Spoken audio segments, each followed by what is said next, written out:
جیسا کہ کہا گیا اللہ کے رسول صلی اللہ علیہ وسلم کی نسبت صحابہ کرام رضوان اللہ تعالیٰ عنہم اجمعین کو ملی تھی، جس کی وجہ سے دنیا ان کے تابع ہو چکی تھی۔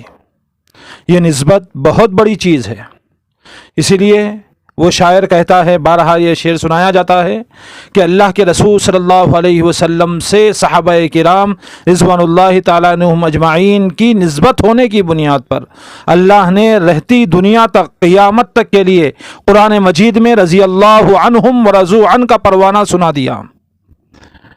کیا جو صحابہ شراب پیتے تھے، زنا کاری کے اندر آگے تھے، شراب جس کے پاس جتنی زیادہ پرانی ہوتی تھی وہ اتنا اپنے آپ کو فخر محسوس کرتا تھا، معمولی بات پر خونریزی کرنا ان کے لیے آسان تھا، معمولی سے مرغی کے چوزے کی خاطر کئی دنوں تک اور کئی سال تک جنگ ہوتی رہی۔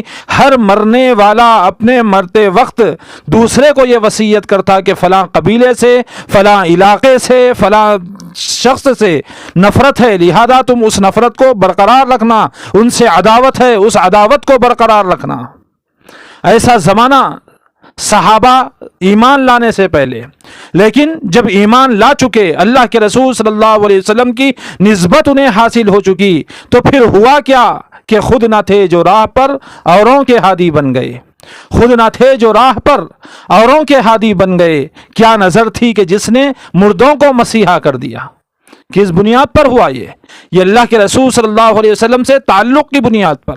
قرآن مجید جو اللہ تبارک و تعالیٰ کی کتاب ہے، اس کو ادب و احترام اور قرآن مجید سے چمٹا ہوا اور لگا ہوا جو کپڑا ہوتا ہے، اس کا ادب و احترام کس انداز میں کیا جاتا ہے؟ اس لیے کہ اس کپڑے کی نسبت قرآن مجید سے ہو گئی۔